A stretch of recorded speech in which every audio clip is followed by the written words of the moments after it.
बहुत मज़ेदार ननद भाभी का चुटकुला कजरी नाच गीत लेके आई हूँ। आप लोग सुनिएगा ज़रूर। आप लोग के अच्छा लगे तो वीडियो के लाइक, चैनल के सब्सक्राइब ज़रूर कीजिएगा। आप लोग के दिल से धन्यवाद। रिमी झिमी बरसेला बदरिया हो कजरिया खेले जान जइया नाना दो। रिमी झिमी बरसेला बदरिया हो कजरिया खेले जान जइया नाना दो। जनी जइया नाना दो, जनी जइया नाना दो, जनी जइया नाना दो, जनी जइया नाना दो। भीजी जइया तोहरी चुनरिया हो कजरिया खेले जान जइया नाना दो।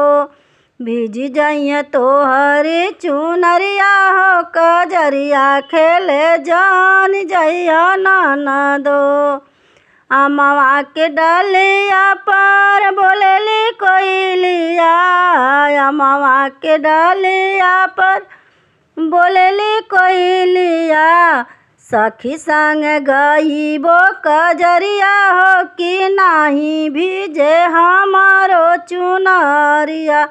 सखी संग गईबो कजरिया हो कि नाही भीजे हमारो चुनरिया। आवे देहु ननद भैया के विदेश से, आवे देहु ननद भैया के विदेश से। अगहन में करबो गवनवा हो कहनवा हमरो नाम मनलू ननदो। अगहन में करबो गवनवा हो कहनवा हमरो नाम मनलू ननदो। रिमी झिमी बरसेला बदरिया हो कजरिया खेले जान जइया नाना दो। रिमी झिमी बरसेला बदरिया हो कजरिया खेले जान जइया नाना दो। भीजी जइया तोहरी चुनरिया हो कजरिया खेले जान जइया नाना दो। भीजी जइया तोहरी चुनरिया हो कजरिया खेले जान जइया नाना दो।